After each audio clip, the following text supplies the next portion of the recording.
আবু বকরকে ডাক দিয়ে বলতেছেন, আরে আবু বকর,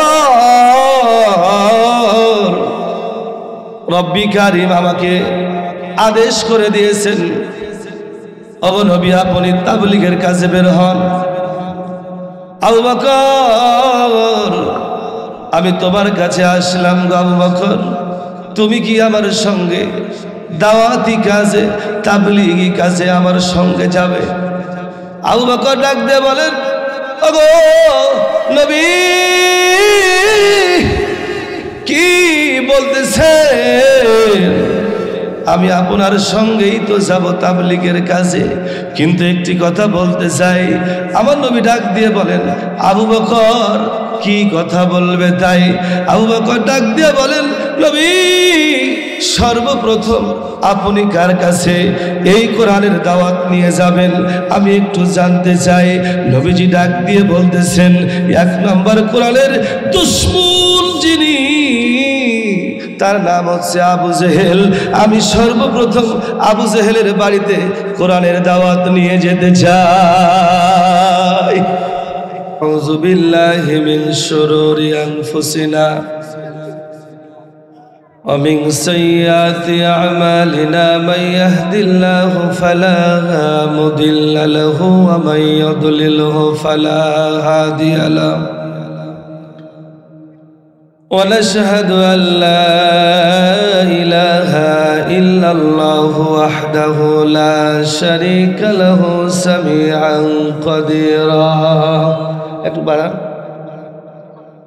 أما بعد فأعوذ بالله من الشيطان الرجيم. بسم الله الرحمن الرحيم. يا أيها الرسول بلغ ما أنزل إليك من ربك وإن لم تفعل فما بلغت رسالته. الله يعصمك من الناس إن الله لا يهدي القوم الكافرين.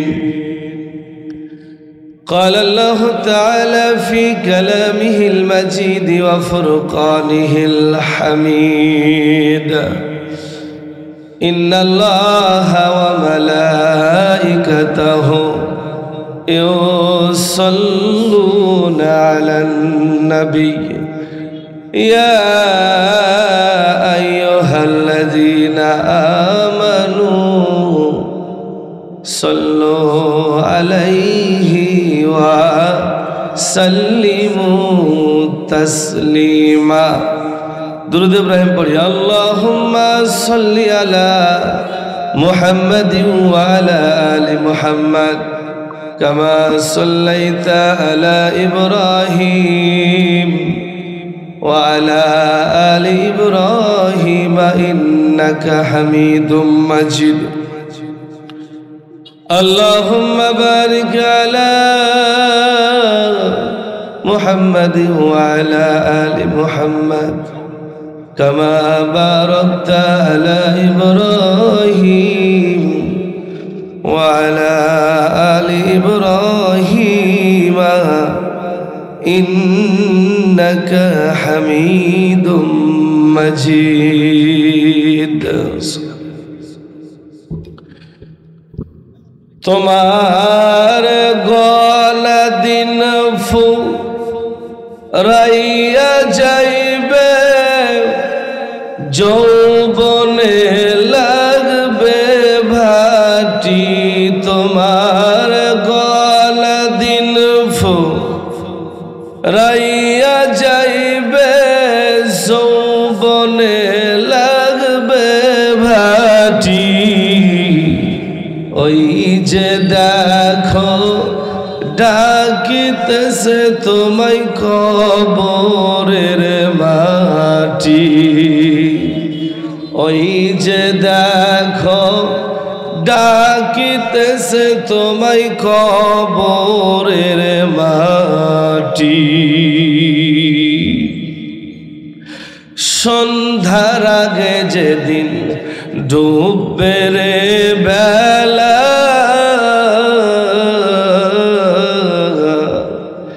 এক পলকে ধ্বংস হবে তোমার রঙ্গেরি মেলা সন্ধ্যার আগে যেদিন ডুববে রে বেলা এক পলকে ধ্বংস হবে তোমার রঙ্গেরি মেলা কারে দিবা তুমি জোরে ধাম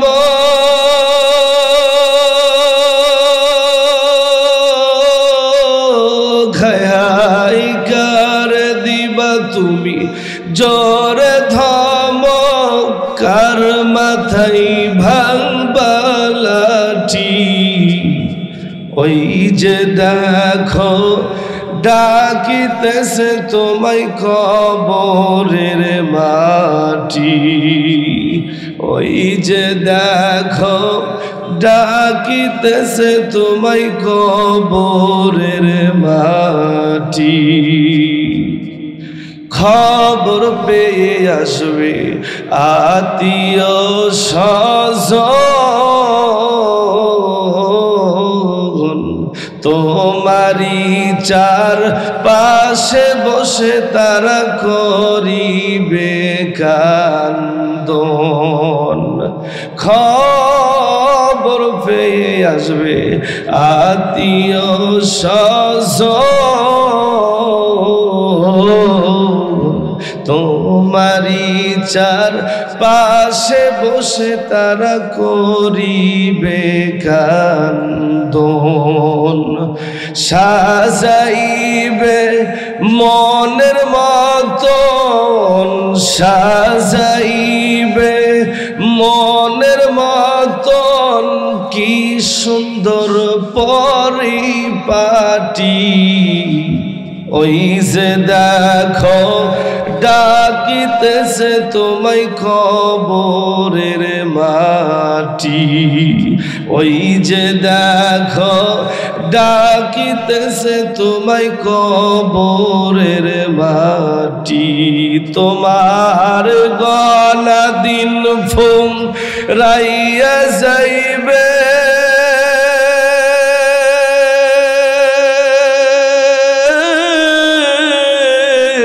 হাই হাই তোমার গলা দিন ফুরাইয়া যাইবে যৌবনে লাগবে ভাটি ওই যে দেখো ডাকিতেছে তোমায় কবরের মাটি লা ইলাহা ইল্লাল্লাহ জবান খুলে সকলেই মোহাব্বতের সাথে কালেমাতুশ শুকর আদায় করতে পারবো না বাবা আমরা তাহলে একটু সকলে পড়ি লা ইলাহা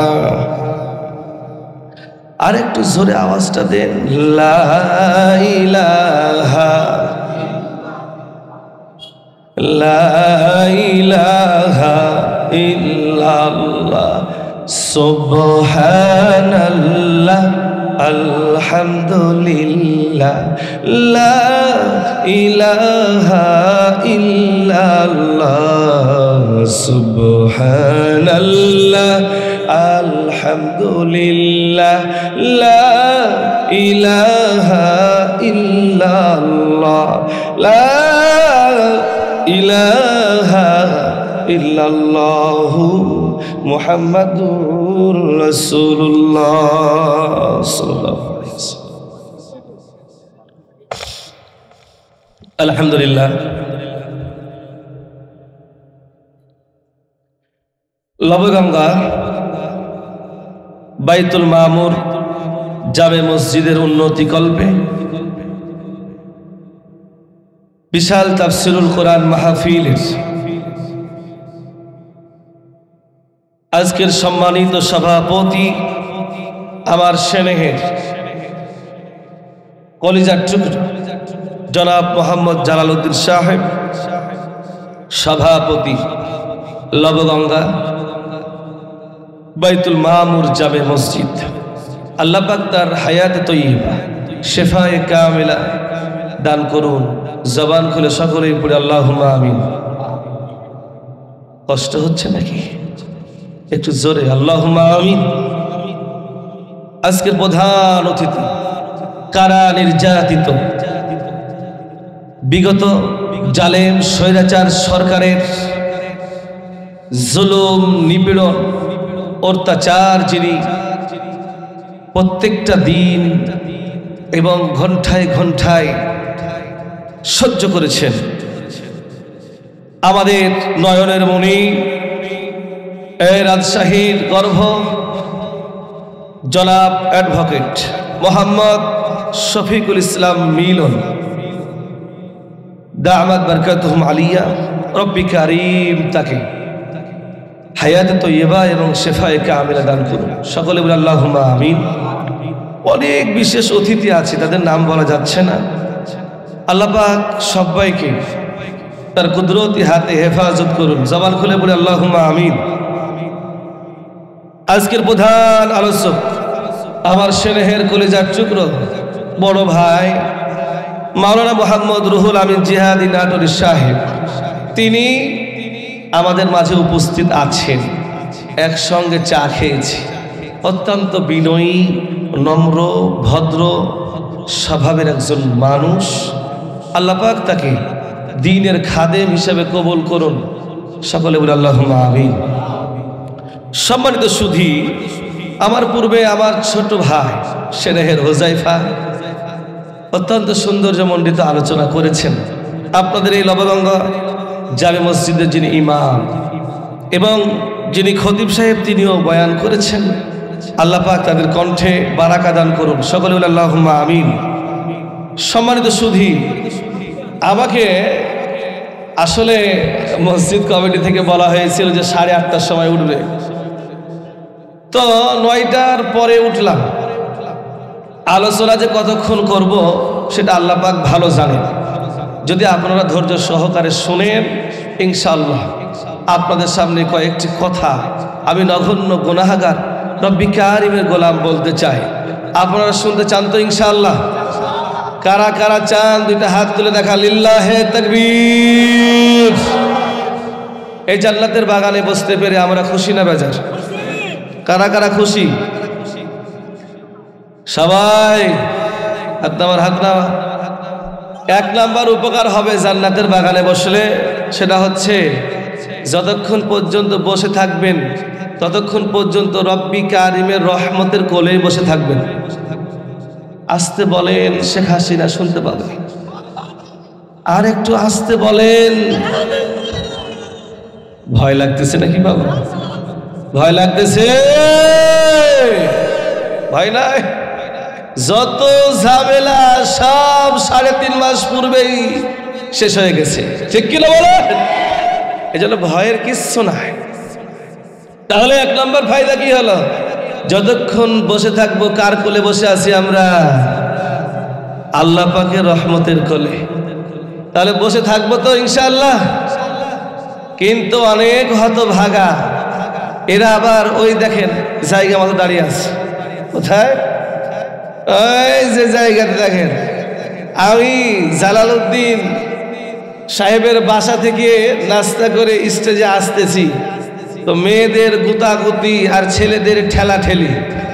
আমি বলতেছি হাই হাই, মানে এখন আমি এরকম ভাবে ঘুরতেছি, আবার এই দিয়ে ঘুরতেছি, আর মহিলারা আমার জাতা আপনাকে চাপড় মারতেছে। আমাদের ব্যবসা আবার কিরে ভাই, আমি এইরকম করি আর মহিলারা এইরকম ভাবে গুতা মারতেছে। কোথায়? এই যে মেলা। কোথায় ভাই? মেলায়। হাই রে আফসোস, তাফসিরুল কোরআন মাহফিলে মানে ইমামরা যে একটু সচেতনতা অবলম্বন করবে সেই সুযোগটা নাই। মানে আমরা মেয়েদেরকে দেখে একটু কেটে যাচ্ছি তো মহিলারা আরো চাপ দিচ্ছে। মানে যুগের এই পরিস্থিতি, এমন একটা পর্যায়ে আমরা চলে এসেছি যে হুন্না লিবাসুল্লাকুম ওয়া আনতুম লিবাসুল্লাহুন্না। রব্বি কারিম যে বলেন তোমরা আয়ামে জাহেলিয়াতের মতো চলাফেরা করে না ও মহিলারা, কিন্তু এরা দেখতেছি আয়ামে জাহেলিয়াতকেই কিন্তু হার মানিয়ে দিয়েছে, ঠিক কিনা বলেন?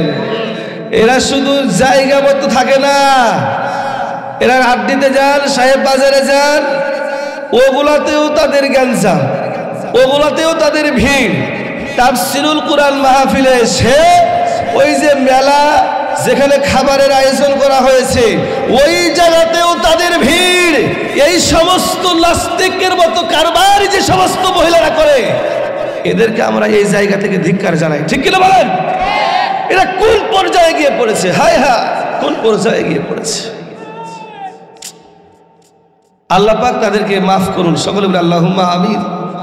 এখনো যে যুবক ভাইরা তোমরা টিপিস টুপুস করতেছো ওই জায়গায়, জলদি জলদি মাহফিলে আসো, প্রেম প্রীতি বাদ দাও। প্রেম করবা জায়গা মতো গিয়ে করো, ওই যে বিশ্ববিদ্যালয়, রাজশাহী বিশ্ববিদ্যালয়ে গিয়ে প্রেম করো, যত পারো তত খুশি প্রেম করো, আর বাগানে গিয়া বাদাম ফাটাও, আমাদের কোনো যায় আসে না। কিন্তু তাফসীর মাহফিলে এসে এগুলি বাদ দাও।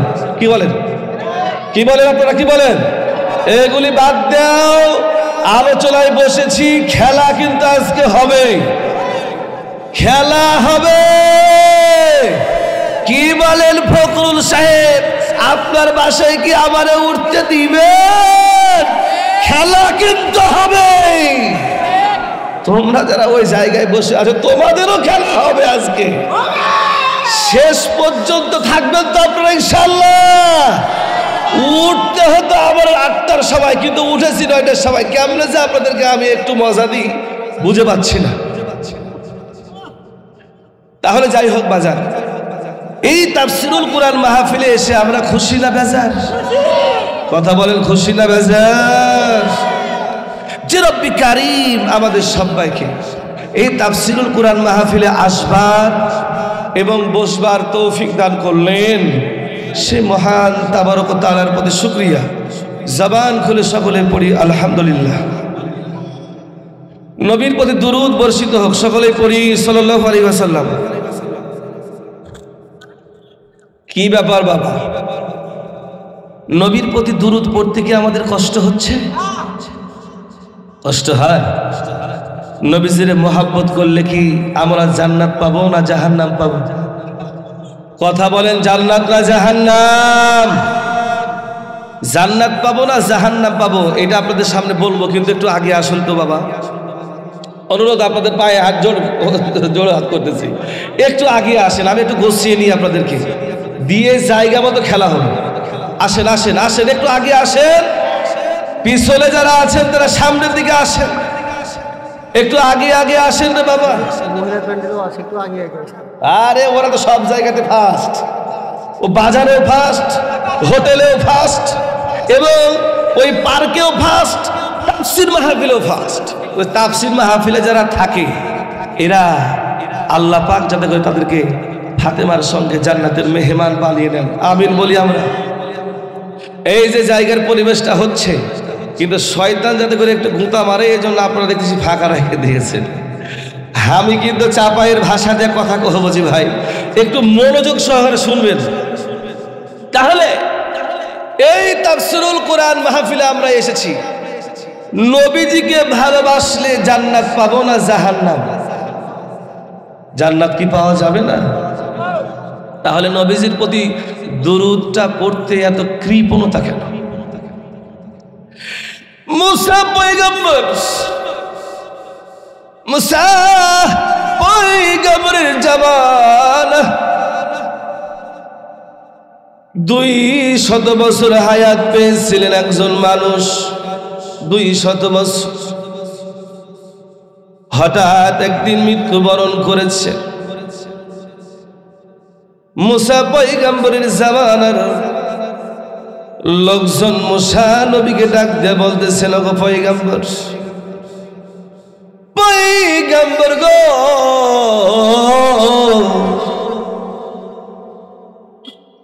মুসলমান ঠিকই আছে, কিন্তু 200 বছরে একটা দিনও তাকে নামাজ পড়তে দেখি নাই। আজকে মৃত্যু বরণ করেছে, এরে জানাজা ছাড়াই কিন্তু এরে দাফন কাজ সম্পূর্ণ করতে হবে। কেউ আবার বলে এর দাফন কাজও করা যাবে না, ময়লা নোংরা আবর্জনার মধ্যে তাকে ফেলে দিতে হবে। মুসা পয়গম্বর বললেন ঠিক আছে, জানাজা ছাড়াই তারে ময়লা আবর্জনার মধ্যে ফেলে দাও।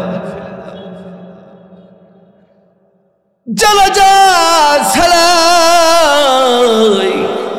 200 বছর বয়স গো বৃদ্ধ ব্যক্তিটিকে নোংরা আবর্জনার মধ্যে ফেলে দিয়েছে। ফেলে দিয়া মুসা পয়গম্বর রাত্রি বেলায় শুয়েছেন। রব্বি কারিম বলেন মুসারে 200 বছর বয়স সেই বৃদ্ধ ব্যক্তিটি, এই ব্যক্তিটির জানাজা ছাড়াই তুমি তাকে নোংরা আবর্জনা ময়লার মধ্যে কেন ফেলেছো গো মুসা? যাও যাও, তার জানাজা সম্পূর্ণ করো এবং তাকে দাফন কাজ সম্পূর্ণ করো। মুসা ডাক দিয়ে বলেন মালিক, কেন গো 200 বছর পর্যন্ত তোমার গোলামি করে নাই? প্রভু তোমার নামটা পর্যন্ত ডাকে নাই, কেমনে গো প্রভু তারে জানাজা এবং দাফন কাজ সম্পূর্ণ করি, কি জন্যে? রব্বি কারিম বলেন মুসা রে, ওই বৃদ্ধ ব্যক্তিটি 200 বছর নামাজ পড়ে নাই, কিন্তু আমি রব্বি কারিম তারে ক্ষমা করে দিয়া আমি আল্লাহ পাকের জান্নাতের মেহমান বানিয়ে দিয়েছি। কেন কেন রে এর লবঙ্গবাসী ও রাজশাহীবাসী, কেন রব্বি কারিম বৃদ্ধ ব্যক্তিটিকে ক্ষমা করে দিয়েছেন? মুসা পয়গম্বর ডাক দিয়ে বলতেছেন প্রভু কেন ক্ষমা করলেন? আল্লাহ রাব্বুল আলামিন বলেন মুসা রে, আমি যার জন্য এই পৃথিবী সাজাইয়াছি রে মুসা, আমি এই কুল কায়নাত যার জন্য তৈরি করেছি তিনি আর কেউ নয়, আমার বন্ধু হাবিবে কিবরিয়া জনাবে মুহাম্মদুর রাসূলুল্লাহ সাল্লাল্লাহু আলাইহি ওয়াসাল্লাম। মুসা রে, এই 200 বছর বয়স প্রাপ্ত এই বৃদ্ধ মানুষটি জীবনে কোনোদিন নামাজ পড়ে নাই, আমি রব্বি কারিমকে ডাকে নাই, আমার ইবাদত বন্দেগী করে নাই, কিন্তু তাওরাত কিতাব পড়তে গিয়া যেই জায়গায় আমার নবীর নামটা পেয়েছে রে, ওই নামটা ওই নামের উপরে চুমো দিয়েছে। শুধু কি তাই, আমার নবীরে এত মুহাব্বত তিনি করেছেন। মুসা রে, আমি রব্বি কারিম আমার মুহাব্বতকে, আমার মুহাম্মদকে মুহাব্বত করবার বদৌলতে আমি রব্বি কারিম তার সমস্ত গুনাহগুলি মাফ করে আমি তাকে জান্নাতের মেহমান হিসেবে কবুল করে নিয়েছি। হে রাসূল তোমায় ভালোবাসি, অন্তরে শুধুই মুখে নয়, জান্নাতের আশায় নয় হে রাসূল, জাহান্নামকে ডরি তাই হে রাসূল তোমায় ভালোবাসি, অন্তরে শুধুই মুখে নয়, জান্নাতের আশায় নয় হে রাসূল, জাহান্নামকে ডরি তাই। আল্লাহু আকবার। এই নবীকে মুহাব্বত করবার কারণে 200 বছর রব্বি কারিমের গোলামি না করবার পরেও যে রব্বি কারীম সেই বৃদ্ধ ব্যক্তিকে জান্নাতের মেহমান হিসেবে কবুল করেছেন, নবীজিকে মুহাব্বত করলে আমাদেরকেও কি রব্বি কারীম জান্নাতের মেহমান হিসেবে কবুল করতে পারে না? বাবা কথা বলেন, পারে কি পারে না? এজন্য সেই নবীর উপর একটু চিৎকার মেরে জোরে আওয়াজ দিয়ে বলতে হবে সাল্লাল্লাহু আলাইহি ওয়াসাল্লাম। সম্মানিত সুধী, আমি আপনাদের সামনে সূরা মায়েদার ৬৭ নম্বর আয়াত তেলাওয়াত করেছি। কত নম্বর আয়াত? আমি ভূমিকা ছাড়াই, মানে ভূমিকা ছাড়া আলোচনায় যেতে হবে। তাহলে সূরা মায়েদার ৬৭ নম্বর আয়াতটি তেলাওয়াত করেছি। এই আয়াতটিকে সামনে রেখে আমি কয়েকটি কথা আপনাদের সামনে বলতে চাই। আমাকে রব্বি কারীম বলবার এবং আপনাদেরকে শ্রবণ করবার যাতে করে তৌফিক দান করেন। সকলে বলে আল্লাহুম্মা আমিন। রব্বি কারীম বলেন, ইয়া আইয়ুহার রাসূল বাল্লিগ মা উনজিলা ইলাইকা মির রাব্বিক। আল্লাহ পাক বলেন, হে রাসূল, আমি যে তোমার উপরে অবতীর্ণ করেছি কিতাব, এই কিতাবের প্রচার করো, এই কিতাবের দাওয়াত, এই কিতাবের তাবলীগের কাজ তুমি করা আরম্ভ করে দাও। আজকে এই মুহূর্তে তুমি তাবলীগের কাজ করবার জন্য বাইরে বের হও। ওয়া ইল্লাম তাফআল ফামা বাল্লাগতা রিসালাতাহু। তুমি যদি তা না করো তাহলে এর প্রচার প্রসার করবে কে? এর প্রচার এবং প্রসারটা করবে কে? নবী গো, তুমি যদি না করো, ও নবী, এর প্রচার এবং প্রসার করতে গিয়া আপনার উপরে বাধা আসতে পারে, আপনার উপরে নির্যাতন নিপীড়ন চলতে পারে, এমনকি আপনাকে মারতেও পারে। এই জন্য নবী আপনি ভয় করবেন না। ওয়াল্লাহু ইয়াসিমুকা মিনান নাস। আমি সমস্ত মানুষের ক্ষতির হাত থেকে আপনাকে বাঁচাবো। আল্লাহু আকবার বলেন। তবে নবী, ইন্নাল্লাহা, ওগো নবী, তবে শুনুন, একটি কথা আপনাকে বলতেছি, ইন্নাল্লাহা লা ইয়াহদিল কওমাল কাফিরিন। যারা কাফের হবে এদেরকে আমি কখনো হেদায়েত প্রাপ্ত বানাবো না, এদেরকে আমি কখনো পথ প্রদর্শন করাবো না। কথাটি বলেছেন কে?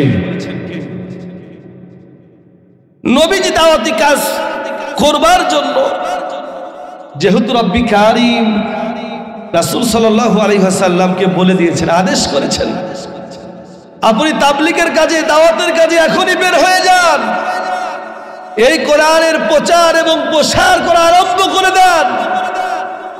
রব্বি কারীম যদি নবীজিকে বলেন, নবীজি ঘরের মধ্যে বসে থাকবেন না মাঠে ময়দানে নামবেন? কথা বলেন, ঘরের কোনায় বসে থাকবেন না মাঠে ময়দানে নামবেন? বলে রব্বি কারীম অনুমতি দিয়েছেন, নবীজিকে আদেশ করেছেন, ওগো নবী, আপনি তাবলীগের কাজে বের হয়ে যান। নবীজি তাবলীগের কাজে বের হচ্ছেন। নবীজি আবু বকরকে ডাক দিয়ে বলতেছেন, আরে আবু বকর, রব্বি কারীম আমাকে আদেশ করে দিয়েছেন, ওগো নবী, আপনি তাবলীগের কাজে বের হন। আবু বকর, আমি তোমার কাছে আসলাম গো আবু বকর, তুমি কি আমার সঙ্গে দাওয়াতি কাজে, তাবলীগি কাজে আমার সঙ্গে যাবে? আবু বকর ডাক দিয়ে বলেন, ওগো নবী, কি বলতেছেন? আমি আপনার সঙ্গেই তো যাব তাবলীগের কাজে, কিন্তু একটি কথা বলতে চাই। আমার নবী ডাক দিয়ে বলেন, আবু বকর কি কথা বলবে তাই? আবু বকর ডাক দিয়ে বলেন, নবী সর্বপ্রথম আপনি কার কাছে এই কোরআনের দাওয়াত নিয়ে যাবেন আমি একটু জানতে চাই। নবীজি ডাক দিয়ে বলতেছেন, এক নম্বর কোরআনের দুশমন যিনি, তার নাম হচ্ছে আবু জেহেল। আমি সর্বপ্রথম আবু জেহেলের বাড়িতে কোরআনের দাওয়াত নিয়ে যেতে চাই। আবু বকর ডাক দিয়ে বলে, নবী গত কয়েকদিন পূর্বেই তো আবু জেহেল সহ মক্কা নগরে বড় বড় নেতারা এই কোরআনের তেলাওয়াত, কোরআনের দাওয়াত প্রচার প্রসার করা বন্ধ করে দিয়েছেন আইন পাশ করে। নবী গো আপনি কেমনে তার কাছে যাবেন? ওরে লাবগঙ্গা এলাকাবাসী, নবীজি কোরআনের দাওয়াত নিয়ে আবু জাহেলের কাছে যাবেন, কিন্তু আবু বকর বলেন কয়েকদিন পূর্বেই তো আবু জাহেল কোরআন তেলাওয়াত মক্কা নগরীতে বন্ধ করে দিয়েছেন। নবী আপনি যদি যান আবু জাহেল তো আপনাকে মেরেই ফেলবে। এর নবগঙ্গাবাসী আপনাদের কাছে আমি জানতে চাই হায়াতের মালিক কে? একটু জোরে বলেন, হায়াতের মালিক কে? মৌতের মালিক কে? আল্লাযী খালাকাল মাউতা ওয়াল হায়াতা লিয়াবলুয়াকুম আইয়ুকুম আহসানু আমালা ওয়া হুয়াল আজিজুল গফুর। তাহলে বলতে হবে মৌতের মালিক কে? একটু জোরে বলেন, হায়াতের মালিক কে? আরে মৌতের মালিক যিনি, হায়াতের মালিক তিনি, সেই মালিকই রব্বি কারীম। আর তিনি নবীজিকে বলতেছেন, নবী আপনি যান কোরআনের দাওয়াত প্রচার করা আরম্ভ করে দেন। রে আবু বকর, আমি নবী আবু জেহেলের বাড়ি যাব কোরআনের দাওয়াত নিয়ে। আবু বকর ডাক দিয়ে বলতেছেন, নবী আপনি যাবেন? ঠিক আছে। আমার নবী ডাক দিয়ে বলেন, আবু বকর তুমি কি যাবে? আবু বকর বলতেছেন, নবী আপনি যখন বলতেছেন আপনার জন্য আমার জীবনটা কুরবান করে দিতে পারি। সুবহানাল্লাহ বলবেন না? নবী গো সর্বপ্রথম আমি ইসলাম ধর্ম কবুল করেছি, আপনার হিজরতের সাথে আমি আবু বকর আপনার সঙ্গের সাথী গো নবী, আপনার সঙ্গে আমি যেতে রাজি।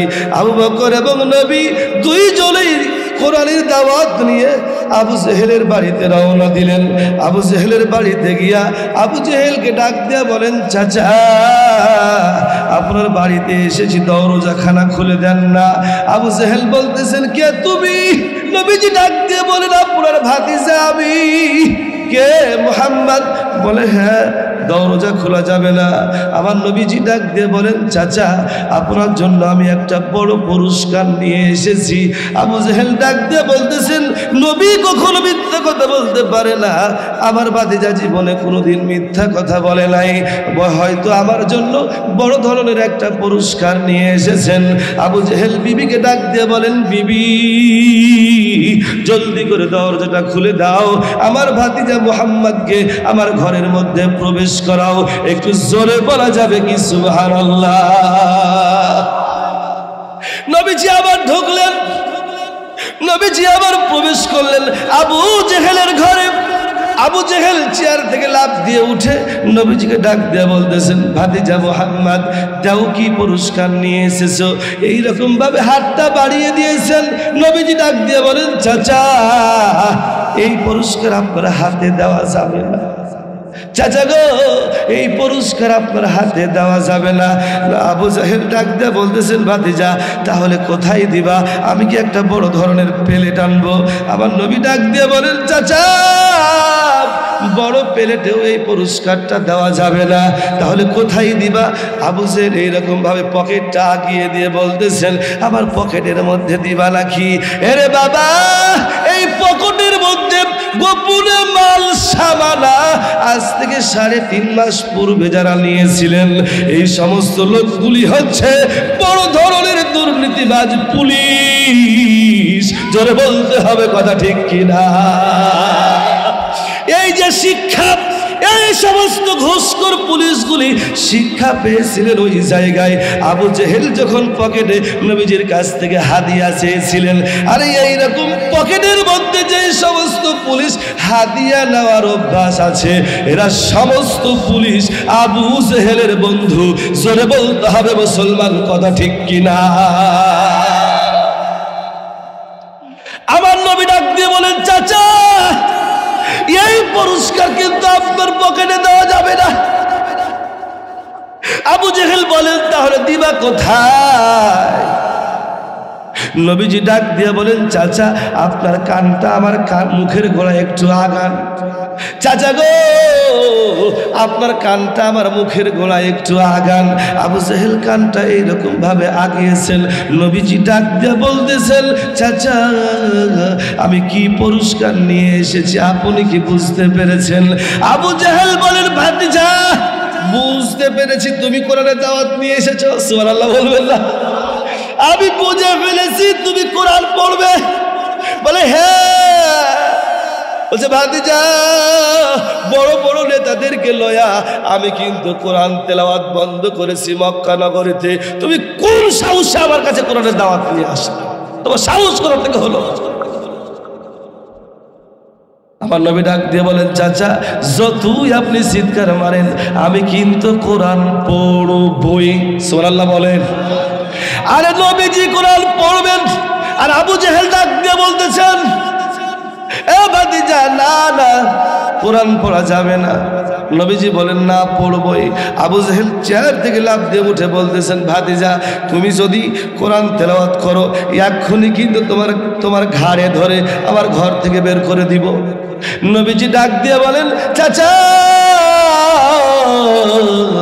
আপনি যতই চেষ্টা করেন কোনো লাভ হবে না, আমি কোরআন পড়বই পড়বো, আপনাকে কোরআন তেলাওয়াত শোনাবো।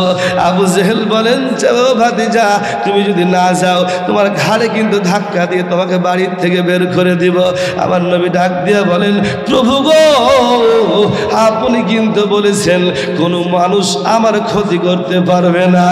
আল্লাহু ইয়াসিবুকা মিনান নাস। আপনি যান কোরআনের দাওয়াত নিয়া, কোনো মানুষ আপনার ক্ষতি করতে পারবে না। এই কথাটি বলেছেন কে?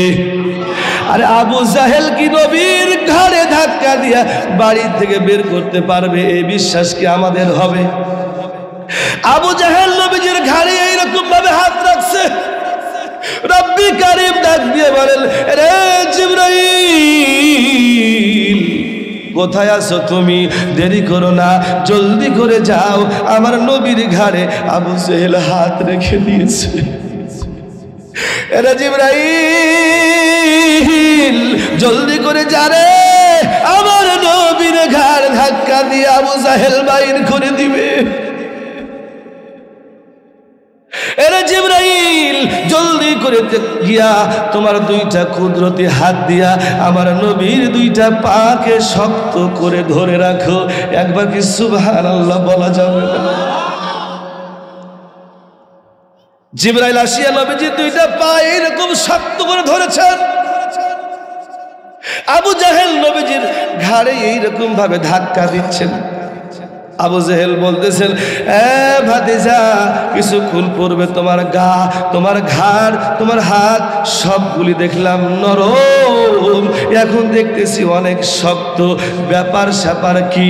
আমার নবীজি বলতেছেন, চাচা ও গো আবু জাহেল, আপনি আজ থেকে কিয়ামত পর্যন্ত আপনি যতই চেষ্টা করুন আমাকে ধাক্কা দিয়ে আপনার ঘর থেকে বের করবার, কিন্তু আপনি পারবেন না। কারণ হচ্ছে আমার দুইটা পা জিবরাইল ধরে আছে। আবু জাহেল বলেন, এ মুহাম্মদ জিবরাইল আবার কি বলেন? চাচা, জিবরাইল হচ্ছে তিনি। আবু জেহেল বলে কি, কত বড় জিবরাইল? আচ্ছা বলুন তো, জিবরাইল কত বড়? হাত দিয়ে কি বোঝানো যাবে? এত বড়, এত বড় বোঝানো যাবে? কথা বলেন, যাবে? যাবে না। নবীজি বলেন, চাচা জিবরাইল কত বড় জানতে চান? এই যে হাতের উপরে আপনি আমি সরিষার তেল নিয়ে মাথায় দিই কি দিই না? নবীজি বলতেছেন, চাচা গো, গোটা বিশ্বে যতগুলি সমুদ্র রয়েছে, পদ্মা নদী রয়েছে, বুড়িগঙ্গা নদী রয়েছে, আটলান্টিক মহাসাগর রয়েছে, নীল নদ রয়েছে, যতগুলি নদী রয়েছে, নদীর পানিগুলি জিবরাইল এই তেলের মতো হাতে নিয়ে মাথার চাঁদিতে দিবে, এরপরেও জিবরাইলের মাথা ভিজবে না, সমস্ত পৃথিবীর পানি শেষ হয়ে যাবে। তাহলে জিবরাইল কত বড়? আবু জেহেল বলতেছেন, ভাতিজা তাহলে কি তুমি কোরআন পড়বেই? বলে হ্যাঁ, আপনি যতই আমাকে নিষেধ করেন আমি কিন্তু কোরআন পড়বো। আবু জেহেল বলেন, ভাতিজা তাহলে জলদি করে কোরআন পড়া আরম্ভ করো। আমার নবী কোরআন পড়া আরম্ভ করে দিয়েছে। আমার নবী আবু জেহেলের কানের গোড়ায় গিয়ে কোরআন তেলাওয়াত করতেছেন। বিসমিল্লাহির রহমানির রহিম।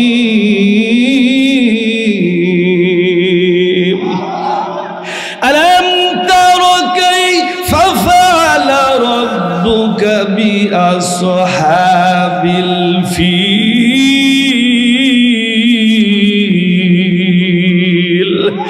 আলাম ইয়াজআল কাইদাহুম ফি তাদলিল ওয়া আরসালা আলাইহিম তায়রান আবাবিল তারমিহিম বিহিজারাতিম মিন সিজিল। আমার নবী সূরা ফিল তেলাওয়াত করলেন আবু জাহেলের কাছে। আবু জাহেল ডাক দিয়ে বলেন, ও ভাতিজা মুহাম্মদ, এই যে ঘটনা বললে যে আজ থেকে বহু বছর আগে রব্বি কারিম হাতিওয়ালাদের সঙ্গে কি আচরণ করেছে, ও ভাতিজা এই খবর জানলে তুমি কেমনে? আমার নবী ডাক দিয়ে বলতেছেন, চাচা এই খবর আমাকে জানাইছেন যিনি, তিনি আমার মালিক রব্বি কারীম। ওয়ামা ইয়ানতিকু আনিল হাওয়া ইন হুয়া ইল্লা ওয়াহয়ু ইউহা। আল্লাহু আকবার।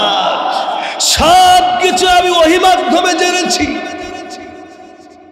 আবু জেহেল বলেন, ঠিক আছে ভাতিজা, কোরআন তেলাওয়াত করেছে, এবার তুমি বাড়ি থেকে বের হয়ে যাও। আমার নবীজি ডাক দিয়ে বলতেছেন, চাচা এখনো তো কোরআন তেলাওয়াত শেষ হয় নাই, আমি আর একটা কোরআন তেলাওয়াত করতে চাই। আবু জেহেল ডাক দিয়ে বলতেছেন, খবরদার খবরদার, আর তেলাওয়াত করা যাবে না, যাও চলে যাও। আবার গলায় ধাক্কা দিতে যাবেন। নবীজি ডাক দিয়ে বলতেছেন, চাচা আপনি আগেও আমাকে ধাক্কা দিয়ে বের করতে পারেন নাই, এখনো পারবেন না, কিয়ামত পর্যন্ত পারবেন না। আমার নবী ডাক দিয়ে বলেন, চাচা আপনার কানের গোড়ায় আর একটা কোরআন তেলাওয়াত করতে চাই। আবু জেহেল বলতেছেন, পড়ে গেছি বেকায়দাই ভাই। আবু জেহেল বলতেছেন, মুহাম্মদ জলদি করে বলো, কিন্তু আস্তে আস্তে বলো, জোরে বলো না, নেতারা যদি শুনতে পায় আমার কিন্তু খবর আছে। নবীজি বলতেছেন, না আস্তে বলার জন্য আসি নাই, আমি জোরেই বলবো। এ বাবা, কিছুদিন পূর্বে গত বছরে কিন্তু অনেক ওলামায়ে কেরাম তাফসিরুল কোরআন মাহফিলে বয়ান করেছে, কোরআন থেকে হাদিস থেকে বয়ান করেছে। কিছু শ্রেণীর নেতা এসে ডাক দিয়ে বলেছেন, এই কথাগুলি বলা যাবে না, আর বললো একটু কৌশলে বলা লাগবে। কিন্তু অনেক ওলামায়ে কেরাম আছে, এরা বলেছিলেন না, আরে যা বলবো ডাইরেক্ট বলবো, নাস্তিকরা যতই লাফালাফি করুক না কেন, আরে ওই সময় ডাইরেক্ট কথা আমাদের নয়নের মুনি আল্লামা দেলোয়ার হোসেন সাইদি বলবার কারণে ওই জালেমের জেলখানায় বাবা, শুধু বন্দী নয়, ওই নাস্তিক, ওই বেঈমান, ওই স্বৈরাচার শেখ হাসিনা তার জেলখানায় আপনার আমার নয়নের মনি কোরআনের পাখি সাইদিকে বন্দী করে রেখে ক্ষান্ত হয় নাই। তাকে বিনা দোষে, তাকে চক্রান্ত করে তাকে হসপিটালে নিয়ে গিয়ে মেরে ফেলেছে। কথা বলতে হবে মুসলমান, ঠিক কিনা? আরে বাবা থামেন থামেন, আরে বাবা, এরপরেও কোরআনের দাওয়াত কি বন্ধ হয়েছে? একজন সাইদি এই দুনিয়ায় নাই, কিন্তু লক্ষ লক্ষ সাইদি রব্বি কারীম দুনিয়াতে পয়দা করে দিয়েছে। কিয়ামত পর্যন্ত থাকবে, এই কোরআনের দাওয়াত চলবে। এই কোরআন থেকে কাউকে এক চুল পরিমাণ কোন নাস্তিক দূরে সরাইতে পারবে না, ঠিক কি বলে? আমার বাবা ছিল আবু জেহেল বলেন, ভাতিজা তুমি কোরআন তেলাওয়াত করবে করো, কিন্তু আস্তে আস্তে করো।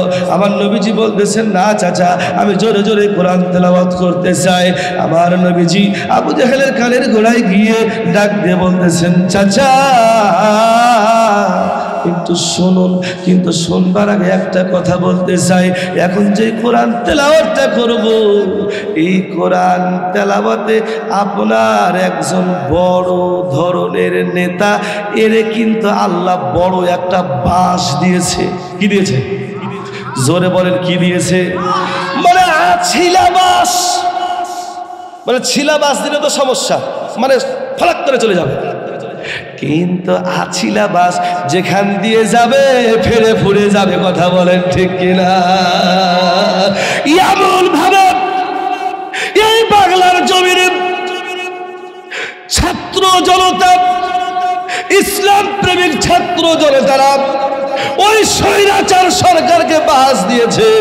৪৫ মিনিটের মধ্যে স্বামীর বাড়ি দিল্লি মোদির কাছে পৌঁছে গিয়েছে। কথা জোরে বলতে হবে মুসলমান, ঠিক কিনা? আমার বাবা চিরাম নবীজি আবু জেহেলের কানের কাছে গিয়ে বলতেছেন, চাচা বড় ধরনের বাস দিয়েছে। আবু জেহেল বলে, দেরি করো না, জলদি জলদি বলো। আমার নবী ডাক দিয়ে বলতেছেন, চাচা কি বাস জানতে চান গো চাচা? বলে, কি? আমার নবী সুন্দরভাবে আবু জেহেলের কানের গোড়ায় তেলাওয়াত করতেছেন, তাব্বাত ইয়াদা আবি লাহাবি ওয়া তাব মা আগনা আনহু মালুহু ওয়া মা কাসাব সায়াসলা নারান যাতা লাহাবি ওয়া ইমরাআতু হাম্মালাতাল হাতাব ফি জিদিহা হাবলুম মিন মাসাদ। আল্লাহু আকবার। আবু জেহেল বলেন, কি ব্যাপার? নবীজি ডাক দিয়ে বলতেছে, রে চাচা আবু জাহেল, আবু লাহাবকে রব্বি কারীম বড় ধরনের একটা বাস দিয়েছে। এর মানে হচ্ছে আবু জেহেল ধ্বংস হবে। শুধু আবু লাহাব ধ্বংস হবে, শুধু আবু লাহাব ধ্বংস হবে না, আবু লাহাবের স্ত্রী পর্যন্ত একেবারে ধ্বংস হয়ে যাবে। আবু জেহেল বলতেছেন, ভাতিজা এবার তুমি যাও। আবু জেহেল চিন্তার মধ্যে পড়ে গেছেন। আবু জেহেল দৌড়াইয়া আবু লাহাবের বাড়িতে গিয়া ডাক দিয়ে বলতেছেন, নেতাজি আপনি ধ্বংস হয়ে যাবেন, আমার ভাতিজা মোহাম্মদ বলেছে। আবু লাহাব ডাক দিয়ে বলতেছেন, আরে আবু জাহেল, মুহাম্মদ যেহেতু বলেছে আমি ধ্বংস হয়ে যাব, তাহলে আমার হায়াত মাত্র 3 মাস। জোরে বলেন, কয় মাস? 3 মাসের মধ্যেই আমি দুনিয়ার থেকে বিদায় নিয়ে চলে যাব। এই জন্য তো এখন কারণটা হচ্ছে, নবীজি যদি দোয়া করে দেয় আমার ধ্বংসের জন্য, তাহলে নবীর দোয়া কবুল হয়ে যাবে, 3 মাসের মধ্যে আমার মৃত্যু হবে। আবু জেহেল ডাক দিয়া বলতেছেন, ও নেতা আবু লাহাব, 3 মাসের মধ্যে যদি আপনি দুনিয়ার থেকে বিদায় হয়ে যান, তাহলে 3 মাস পর তো আমার খবর আছে। চিন্তায় পড়ে গেছেন আবু জাহেল। ডাক দিয়ে বলতেছেন, নেতা ও আবু লাহাব এমন একটা বুদ্ধি দেন, যেই বুদ্ধিতে মুহাম্মদকে ফিনিশ করে দিতে পারে, মানে মেরে ফেলতে পারে। আবু লাহাব ডাক দিয়ে বলতেছেন, হ্যাঁ এমন একটা বুদ্ধি আপনাকে দিতে চাই, এমন একটা বুদ্ধি আপনাকে দিতে চাই, সেটা হচ্ছে এই, আমি এই মৃত্যুর পূর্বেই 8 দিনের মধ্যেই 1 সপ্তাহের মধ্যে মুহাম্মদকে মেরে ফেলবো। রে রাজশাহীবাসী, আপনাদের কাছে জানতে চাই, রব্বি কারীম যদি নবীজির সঙ্গে থাকে, আবু লাহাব কি নবীজিকে মারতে পারবে? জোরে বলতে হবে, মারতে পারবে নাকি? আবু লাহাব চক্রান্ত করলেন। অনেক বড় বড় ইতিহাস, কিন্তু আমি কেটে কেটে আপনাদের সামনে বলছি, সময় সংকীর্ণ। আবু লাহাব বলতেছেন, ঠিক আছে, আমার হাতে একজন বড় বীর রয়েছে, যেই বীরের শক্তি অনেক বেশি। সে সকালবেলায় নাস্তা করে 8টি খাসি দিয়া কিংবা 8টি বকরি দিয়া।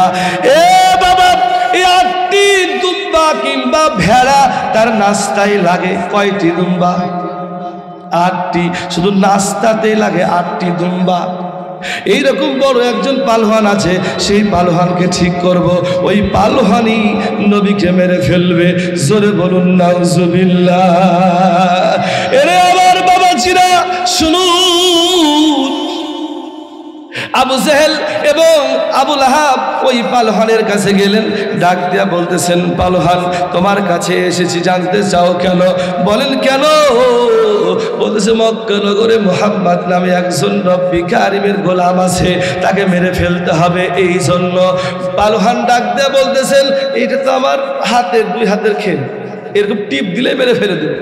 তবে হ্যাঁ, বলো তো দেখি সে দেখতে কেমন? আবু জেহেল ডাক দিয়া বলতেছেন, এত সুন্দর রে, এইরকম সুন্দর মানুষ পৃথিবীতে আর একটাও নাই। নবীজি এত সুন্দর গো, এই বর্ণনা আবু জাহেলও দেয়। বলে লম্বা কতটুকু?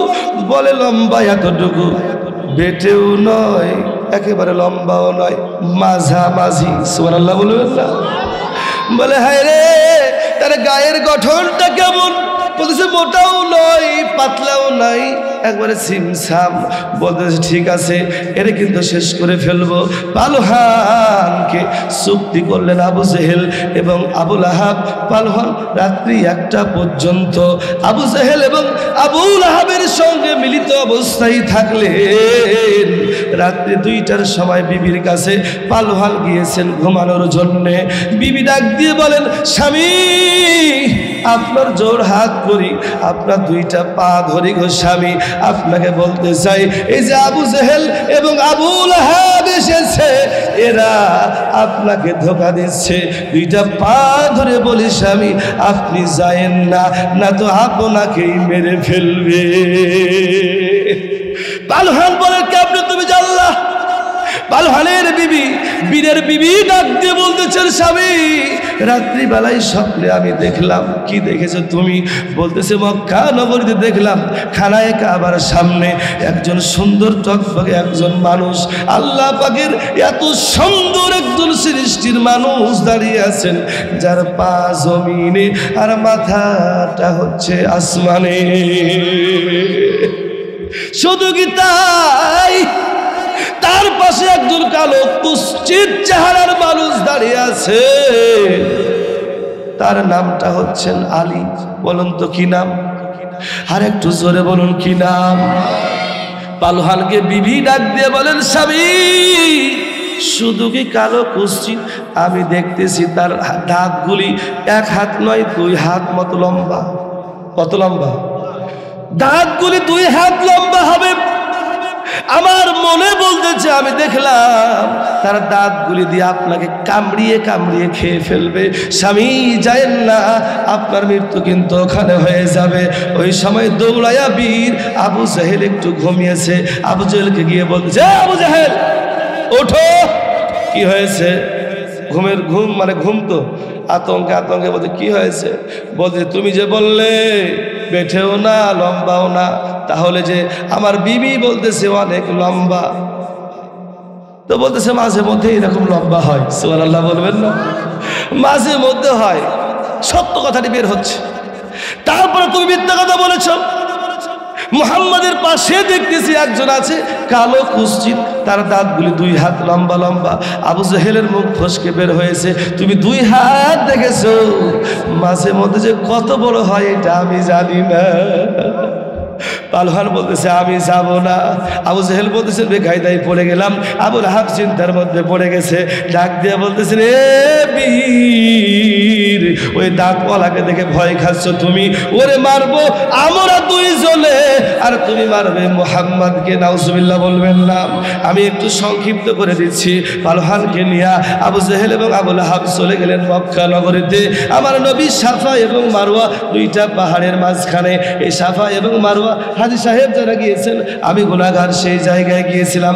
সাফা এবং মারওয়া এই 2 পাহাড়ের মাঝখানে নবীজি 29 জন সাহাবীকে নিয়ে কোরআনের দাওয়াত দিচ্ছেন। কিসের দাওয়াত? একটু জোরে বলেন কিসের দাওয়াত? আর একটু জোরে কোন রে কিসের দাওয়াত বাবা? কোরআনের দাওয়াত দিচ্ছেন নবীজি। ওই জায়গায় আবু জেহেল ডাক দিয়ে বলতেছেন রে মুহাম্মদ, এখন তোমার সামনে এমন একটা বীরকে নিয়ে এসেছি, কিছুক্ষণের মধ্যে তোমার খবর আছে, তোমার খেলা কিন্তু হবে কিছুক্ষণের মধ্যেই। আমার নবীজি বলতেছেন কার সঙ্গে রে? আবু জেহেল বলতেছে দেখো কত বড় বীর দাঁড়িয়ে আছে। নবীজি দাঁড়িয়ে গিয়ে বীরের সামনে গিয়ে ডাক দিয়ে বলতেছেন বীর, তোমার মুছে দেখতেছি বড় বড় মুছ, এই মুছগুলি কাটো আর দাড়িগুলি বড় করো। সুবহানাল্লাহ বলেন। আরে নবীজিরে মারবার জন্য আসছেন, আবু জেহেল ভয় খাওয়াচ্ছেন, আর আমার নবী ওই জায়গাতেও দাওয়াত দিচ্ছেন। সুবহানাল্লাহ বলবেন না? আরে নাস্তিক বেঈমান মুরতাদরা ওলামায়ে কিরাম দাওয়াত দিচ্ছেন কোরআনের। নাস্তিক বেঈমান মুরতাদরা এই দাওয়াতগুলিকে বন্ধ করে দেওয়ার হাজারো চেষ্টা করেছে, ঠিক কিনা বলেন? আরে বিপদের মধ্যেও কোরআনের দাওয়াতের প্রচার এবং প্রসার করবার কারণে ওই জালেম সরকারকে হটিয়ে আমরা একটা দ্বিতীয় স্বাধীন দেশ পেয়েছি। জোরে বলতে হবে মুসলমান, কথা ঠিক কিনা? আবু জেহেলের সামনে বীরকে দাওয়াত দিচ্ছেন নবী, তোমার মুছগুলি কাটো আর দাড়িগুলি বড় করো। বীর আবু জেহেলের কাছে গিয়ে বলতেছেন ব্যাপার সেবার খারাপ, মুহাম্মদকে আমি ভয় খাওয়াচ্ছি কিন্তু আমারে দেখে ভয় খাই না।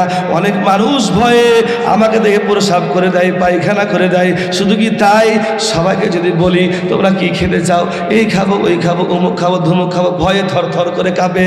আর এই কেমন মালের মাল, আমারে তো ভয় খাই না, আমার এই বলে মুছ কাটো আর দাড়ি বড় করো।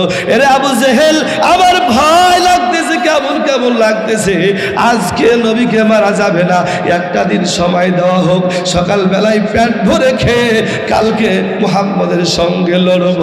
এরে লবগঙ্গবাসী, সূরাটা একটু গুটিয়ে নিয়েছি, আর 5টা মিনিট কি আমার সময় দিবেন? কথা বলেন দিবেন নাকি বাবা? ডাক দিয়ে বলেন আবু জেহেল, আমার ভয় লাগতেছে, এর একটু সময় দাও, এও একটু ভালো মন্দ খেয়ে আসুক, আমিও একটু ভালো মন্দ খেয়ে নিই। এই বলে বীর বাসায় চলে গেলেন। আমার নবীজি বাড়িতে গেলেন, কারণ সকাল বেলায় বীরের সঙ্গে যুদ্ধ হবে নবীজির। নবীজি বাড়িতে গিয়া তার কলিজার টুকরো খাদিজা, মাগো একটু মনোযোগ সহকারে শুনবা বাবা।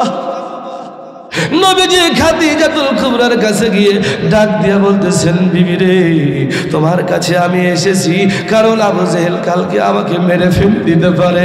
আরে বিবি জলদি করে আমারে কি একটু খাবার দিবি?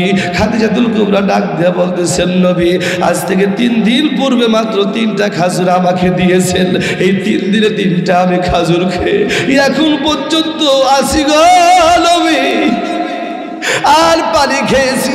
আমার মন বলতেছে আপনি খাবার নিয়ে আসবেন, কিন্তু আপনি খাবার না নিয়ে এসে আমার কাছে খাবার চাচ্ছেন।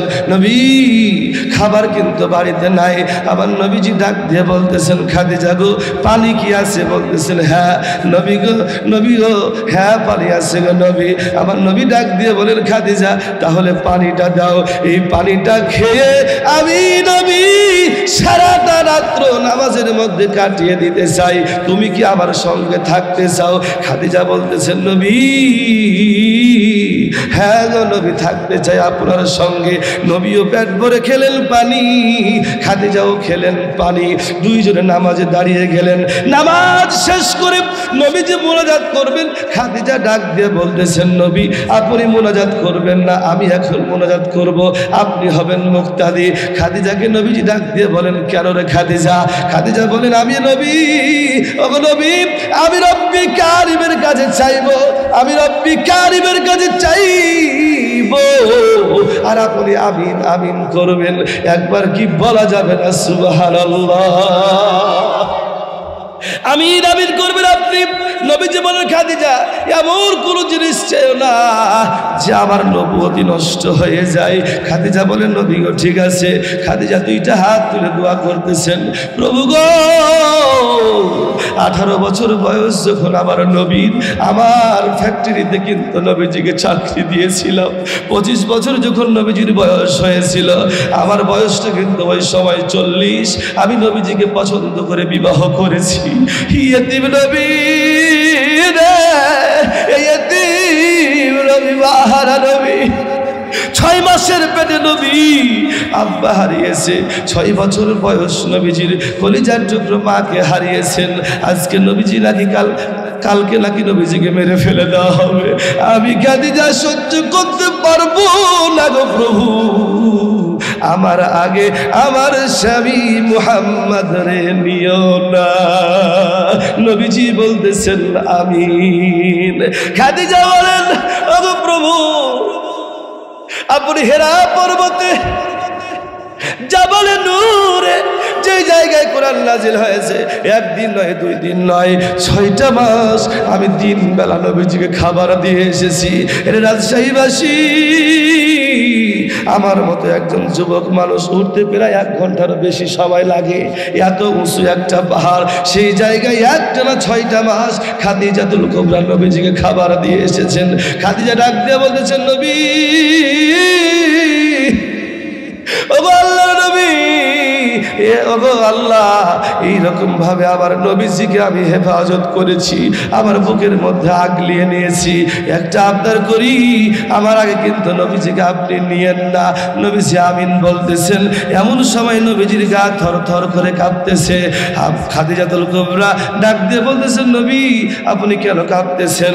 আমার নবী ডাক দিয়ে বলতেছেন, রে খাদিজা, এখনই আমার কাছে রব্বি কারিম এই সূরা মায়েদার 67 নাম্বার আয়াত নাজিল করেছে। চিৎকার মেরে বলুন আল্লাহু আকবার। এ বাবা, এ বাবা, যুদ্ধ হবে সকাল বেলায়, বীরের কি হবে, নবীজির কি হবে, এই বিষয়টা এখন বলতেছি না, শেষ মুহূর্তে আপনাদের সামনে বলবো। কিন্তু একটা কথা বলতে চাই, নবীজি কোরআনের দাওয়াত দিয়েছেন আবু জেহেলের বাড়িতে। নবীজি কোরআনের দাওয়াত দিয়েছেন নামাজের, ওয়াকিমুস সালাত, সালাত কায়েম করো, ওয়াতাউজ যাকাত, যাকাত দাও, ওয়ারকাউ মা'র রাকিঈন, রুকুকারীদের সঙ্গে রুকু করো। দাওয়াত নবীজি দিয়েছেন। এরপরে কোরআনের দাওয়াতটা আমার নবীজি দিয়ে ফেলেছেন। এরে আমার উম্মতেরা, আমি এতিম রে, আমার মা নাই রে, আমার বাবা নাই রে, তোমাদের যাদের আব্বা আম্মা আছে গো, তোমরা আব্বা আম্মার সঙ্গে কখনো বিয়াদবি করবে না।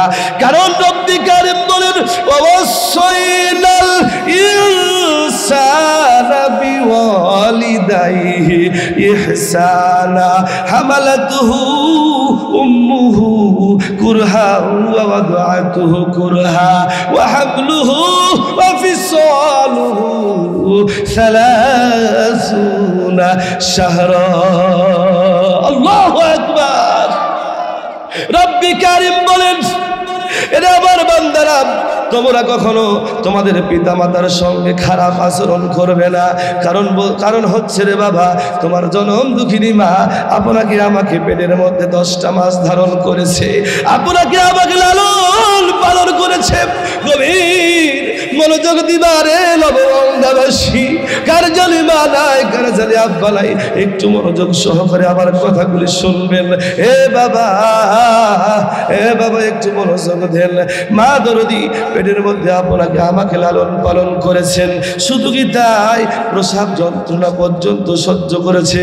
ওয়া হামলুহু ওয়া ফিসালুহু 30 শাহরা, এই পেট থেকে নিয়ে দুধ খাওয়া পর্যন্ত 30টি মাস আপনাকে আমাকে আপনার আমার মা বুকের দুধ খাওয়িয়েছে। এই মানে কষ্ট দিও না, কারণ হচ্ছে মা গো, কত কষ্ট আপনাকে আমাকে পেটের মধ্যে নিয়ে করেছে। আপনি আমি মায়ের পেটের মধ্যে আস্তে আস্তে আস্তে আস্তে বড় হচ্ছি রে বাবা, আস্তে আস্তে বড় হচ্ছি। 2 মাস 3 মাস 4 মাস 5 মাস যখন বয়স পেটের মধ্যে, আরে বাবা আপনি আমি মায়ের পেটের মধ্যে লড়াচড়া আরম্ভ করে দিয়েছি। ওই পেটের মধ্যে আপনাকে আমাকে নিয়ে মা দরদি উঠানের বাইরে এখানে ওখানে কাজকর্ম করেছে, মা কষ্ট করেছে আপনাকে আমাকে পেটের মধ্যে নিয়ে। শুধু কি তাই, বাইরে কাজকর্ম করেছে। আপনার আমার আব্বা বাইরে কাজকর্ম করে যখন বাসায় এসেছে, আপনার আমার মাকে ডাক দিয়ে বলেছেন, বিবি একটু খাবারের ব্যবস্থা করে দাও, আমি ক্লান্ত হয়ে আছি। হাজারো কাজ কাম ফেলে দিয়ে মা দরদি আপনার আমার আব্বাকে খাবার জড়ো করে দিয়েছে, খাবারগুলি এগিয়ে দিয়েছে বাবার সামনে। বাবা খাবারগুলি খাবেন, বাবা আপনার আমার মায়ের দিকে তাকিয়ে দেখতেছেন, বিবির চক্ষু কেন জানি শুকিয়ে আছে, মুখটা কেন যেন মলিন হয়ে গেছে। আপনার আমার আব্বা ডাক দিয়ে বলেছেন, বিবি রে কি ব্যাপার, তোমার চক্ষু কিসের জন্য শুকিয়ে গেছে, তোমার মুখটা কেন মলিন মলিন লাগতেছে। আপনার আমার মা ডাক দিয়ে বলেছিল, স্বামী গো রোদ্রে কাজকর্ম করেছি গো স্বামী, কিছু খাই নাই এখনো পর্যন্ত। আপনার আমার বাবা ডাক দিয়ে বলেছেন, বিবি রে আয় আমার সঙ্গে একটু খাবার খেয়ে নে। আপনার আমার মা খাবারগুলি বাবারে বেড়ে দিয়েছে, তিনিও খাবে, এই জন্য খাবারগুলি প্লেটে নিয়েছে। আব্বা খাবার খাওয়া আরম্ভ করে দিয়েছে, মা দরদি প্লেটে খাবারগুলি নিয়েছে খাওয়ার জন্য। এমন সবাই মা দরদি রে খাবারটা রেখে দিয়ে বিছানায় গৌড়া গৌড়ি আরম্ভ করে দিয়েছে। কার বানাই গো, ওই মায়ের জন্য একটা বুড়া চোখের পানি ফেলে দে রে বাবা, রে বাবা একটা ফোঁটা চোখের পানি ফেলে দে রে বাবা মায়ের জন্য।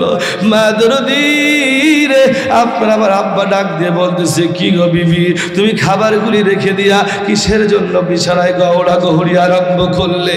আপনার আমার মা ডাক দিয়ে বলেছিল, স্বামী গো এই খাবারটা লইয়া আমি একটা লোকমা খাবার যেই সময় মুখে দিতে গেলাম, আমার পেটের মধ্যে সন্তানটা আমারে এত জোরে একটা আমার পেটে আমার কলিজায় লাথি মেরেছে, আমি মা সহ্য করতে পারি নাই। মায়ের কান্দন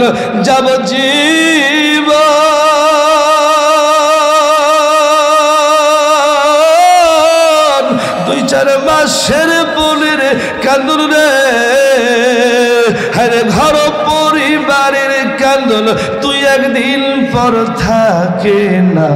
জনম দুঃখিনী মা দুঃখের দরদি মা, জনম দুঃখিনী আমার দুঃখের দরদি মা। এ বাবা এই বাপ এইরকম ভাবে কষ্ট করেছে, শুধু কি তাই, প্রসাব যন্ত্রণা আরম্ভ হয়ে গেছে, রক্ত ভাঙতেছে, রক্ত বালতির বালতি ব্লাডগুলি ভাঙতেছে। মা দরদি একবার বিছানায় এই দিকে গৌড়া গৌড়ি করে, আবার বাম দিকে গৌড়া গৌড়ি করে। মায়ের নানি কিংবা আপনার আমার নানি কিংবা দাদি ডাক দিয়ে বলেছিলেন, কিরে মা কিসের জন্য এইরকম ভাবে গৌড়া গৌড়ি করো। মা ডাক দিয়ে বলেছিলেন, মা গো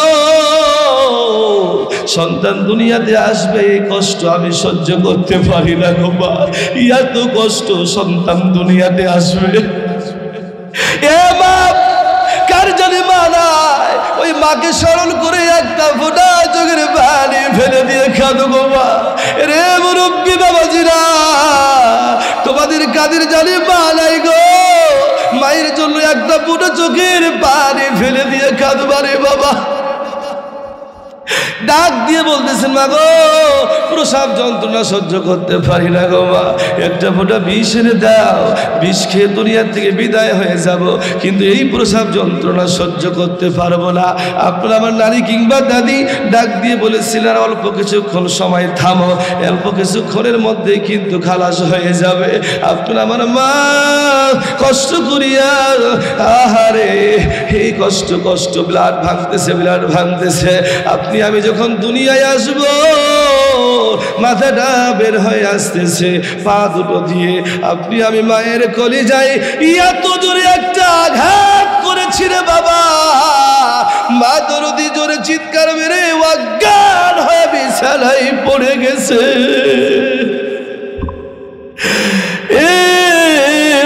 গঙ্গাবাসী কার জানি মা নাই রে বাবা, আজকে কার জানি মায়ের কথা বলে পড়ে গেছে রে বাবা, ওই মা অজ্ঞান হয়ে বেহুশ হয়ে বিছানায় পড়ে গেছে। আপনার আমার নানি কিংবা দাদি আপনাকে আমাকে সুন্দর করে তেলা দিয়ে পানি দিয়ে ডিটল দিয়ে পরিষ্কার করেছে। আপনার আমার যখন হুঁশটা ফিরে আসলো, সন্তানটা যখন উম্মা মা মা বলে ডেকেছে, এই সময় মায়ের জ্ঞান ফিরে গিয়েছে। মা বলেন, কই গো আমার সন্তানটিকে আমার বুকে দাও। আপনার আমার নানি কিংবা দাদি ডাক দিয়ে বলেছিলেন, কি রে কিসের জন্য সন্তানটিকে চাও? তুমি কি জানো না একটু আগেই বললে একটু বিষ এনে দাও, বিষ খেয়ে দুনিয়ার থেকে বিদায় হব, কিন্তু এই যন্ত্রণা সহ্য করতে পারি না। আপনার আমার মা ডাক দিয়ে বলেছিল, মা গো 9টা মাস পেটের মধ্যে সন্তানকে নিয়ে থেকেছি, কত লাথি মেরেছে, কত গুতা মেরেছে, এত কষ্ট আমি পেয়েছি গো মা, প্রসাব যন্ত্রণার কষ্ট এত আমি পেয়েছি। মা গো আমার এই সন্তানটি যখন আমাকে একবার উম্মা বলে ডেকেছে, আমি মা দরদি সব কষ্টগুলি ভুলে গেছি। এ বাবা, এই মা কার জানে না রে। আজকে আপনাদের সামনে আমি 2টা হাত জোর করে বলতে চাই, ওই কবরে মা কেমনে আছে আমরা কেউ জানি না রে বাবা। হয়তো কবরের মাটি 2 পাথরের মাটি আপনার আমার আব্বা আম্মাকে চাপ দিচ্ছে, হয়তো ওই সময় চিৎকার মেরে ডাক দিয়ে বলতেছেন, কইরে আব্দুর রহমান কবরের আযাব সহ্য করতে পারি না রে বাবা, কইরে আব্দুল গফফার কবরের আযাব সহ্য করতে পারি না, আমার জন্য একটু দান খয়রাত করো, হয়তো এই দানের বদৌলতে আমার কবরের আযাব মাফ হয়ে যাবে। এর নবগঙ্গাবাসী আপনাদের উদ্দেশ্যে একটি কথা বলতে চাই, কার জানি মা দরদি নাই, কার জানি মা দুনিয়ায় বেঁচে আছে রে বাবা। যাদের মা বেঁচে আছে মায়ের জন্য একটু দান করবা, যাতে করে মায়ের হায়াতটা দুনিয়াতে আরো বেশি বৃদ্ধি পেয়ে যায়। যার মা দরদি দুনিয়ার থেকে বিদায় নিয়েছে, ওই মায়ের জন্য কি আছে রে বাবা, দান করবা, যাতে করে দানের বদৌলতে মায়ের কবরের আযাব মাফ হয়ে যায়। এই জন্য আপনাদেরকে বলতে চাই, কে আছেন আমি এই জায়গায় এই মুহূর্তে মায়ের পাগল 10টা মানুষ দেখতে চাই। নবী গো আল্লাহকে খুশি করবার জন্য আল্লাহর ঘর মসজিদে আমরা 10টা মানুষ 5,000 করে টাকা দিব, কে আছেন? এ বাবা একটা মানুষ হাত উঠিয়ে দেখাল, হুজুর আমার মায়ের জন্য 5,000 টাকা দান করব। রাত্রি বেলায় বিছানায় শুয়েছে, রব্বি কারীম তাকে স্বপ্নে দেখাইতেছেন আল্লাহ পাক জান্নাতের মধ্যে তার জন্য একটা ঘর তৈরি করেছে।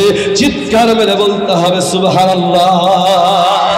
এই জান্নাতের মধ্যে ঘর কারা কারা চান? 2টা হাত তুলে দেখা, লিল্লাহি তাকবীর। জান্নাতের মধ্যে আমরা ঘর চাইতে সকলে, তাহলে আর 5টা মানুষ জলদি জলদি করে রব্বি কারীমের জান্নাতের মধ্যে ঘর পেতে হলে জলদি জলদি করে 5টা মানুষ 5,000 টাকা করে টাকা, কে আছেন রে বাবা বলবেন হুজুর 1000 টাকা ওই পদ্মা গার্ডেনে ঘুরতে গিয়ে শেষ করলাম, 1000 টাকা ওই কক্সবাজারে গিয়ে ঘুরতে গিয়ে শেষ করলাম, সব জায়গায় শেষ করে দিলাম। 5,000 টাকা রব্বি কারীমের ঘরে দিয়া আমি জান্নাতের মেহমান হতে চাই। আর 5টা মানুষ জলদি জলদি করে 5,000 টাকা করে দেন, আমি শেষ করে নেমে যাব, প্রধান বক্তা চলে আসবে। আরে 5টা মানুষ যতক্ষণ পর্যন্ত হবে না আমি কিন্তু এই জায়গা ছেড়ে যাব না। কি বলেন আপনারা? তাড়াতাড়িদের কি আছেন বাবারে? ওই জান্নাতের মধ্যে ঘর চাই কি চাই না? বাদশাহ হারুন রশিদ বলেন, আমি স্বপ্নে দেখলাম জান্নাতের মধ্যে আমার জন্য রব্বি কারিম একটা ঘর বানিয়েছে। আমার জন্য যত বড় ঘর বানিয়েছে আমি দেখতেছি, আমার পাশে আমার এই মসজিদটিকে তৈরি করেছেন যেই মিস্ত্রি, তার জন্য রব্বি কারিম আর একটি ঘর তৈরি করেছেন। জোরে বলুন সুবহানাল্লাহ। কে আছে বাবা? জলদি করে দেন রে বাবা মাহের জন্য এই জান্নাতের মধ্যে ঘর। আমরা লালটু বাপের নাম সিরাজ, লিল্লাহে তাকবীর। ৫,০০০ টাকা করেছেন দান। আল্লাহ আল্লাহ দানটা কবুল করে নেন। দানের বদৌলতে মাওলা মেহেরবানি করে তার আব্বা আম্মা বেঁচে থাকলে হায়াত দারাজ করে দেন। রব্বি কারীম রে, ও আল্লাহ, আব্বা জানজার নাই সেই বুঝে আব্বার ব্যথা কত, আম্মা জানজার নাই সেই বুঝে আম্মা জানের ব্যথা কত। আমার মা আছে তো আমি মায়ের ব্যথা বুঝি না, আমার আব্বা আছে আমি আব্বার ব্যথা বুঝি না, কিন্তু মা যে কত আপন গো। যখন এই মাহফিল শেষ করে আমি বাড়িতে যাই ওই সময়ই বুঝতে পারি মায়ের ব্যথা কতটুকু। আমি যখন দরজায় গিয়ে ডাক দিই রে, শুধু মোটরসাইকেলে একটা শীষ দিই, হরেন দিই, দেখি আমার মা ঘুম থেকে উঠে দরজা চোখ খসলাইতে দরজা খুলতেছে। আমি ডাক দিয়ে বলি, মা তোমার কি ঘুম হয় না? আমার মা ডাক দিয়ে বলেন, বাবা রে, ততক্ষণ পর্যন্ত তুমি বাইরে থাকো আমি মার ঘুম হয় না, কারণ হচ্ছে তুমি আমার নারী ছিড়া ধন। এ বাবা, নারী ছিড়া ধন শুধু আমি নয় আমরা সকলেই। মা নাই গো, আপনার আমার সন্তানগুলি যখন আমার আব্বা বলে ডাকে রে, আপনারা যখন মা বলে ডাকে, হাহারে মাকে যখন মা বলে ডাকে আপনার আমার কলিজাটা পর্যন্ত শুকিয়ে যায়। ঈদের সময় একজন লোক আমাকে ডাক দিয়ে বলতেছেন, আমার একজন মুসল্লি ডাক দিয়ে বলতেছেন, হুজুর আপনি আমার জন্য একটু দোয়া করবেন। আমি বলতেছি, কেন? হুজুর গো, আমি যখন বাড়ির থেকে বের হয়ে আসলাম আমার সন্তানগুলি আমারে সালাম দিয়েছে, আমারে ডাক দিয়ে বলেছেন, বাবা আমার মাথায় হাত দেন, একটু দোয়া করেন যাতে করে আমরা লেখাপড়া করতে পারি ভালো মতো। হুজুর, ওই সময় আমার জনম দুঃখিনী মায়ের কথা মনে পড়ে গেছে। বাবা, ওই জান্নাত বাদশাহ হারুন রশিদ বলতেছেন, আমার পাশে দেখতেছি আমার মিস্ত্রি যে মসজিদটা বানিয়েছেন সেই মিস্ত্রির একটা জান্নাত। বাদশাহ হারুন রশিদ চিন্তায় পড়ে গেলেন। সকালবেলায় উঠে মিস্ত্রিকে ডাক দিয়ে বলেন, মিস্ত্রি ডাক দিয়ে বলতেছেন, জাহাপনা বলুন। বলতেছি, তোমার কাছে একটা প্রশ্ন করতে চাই।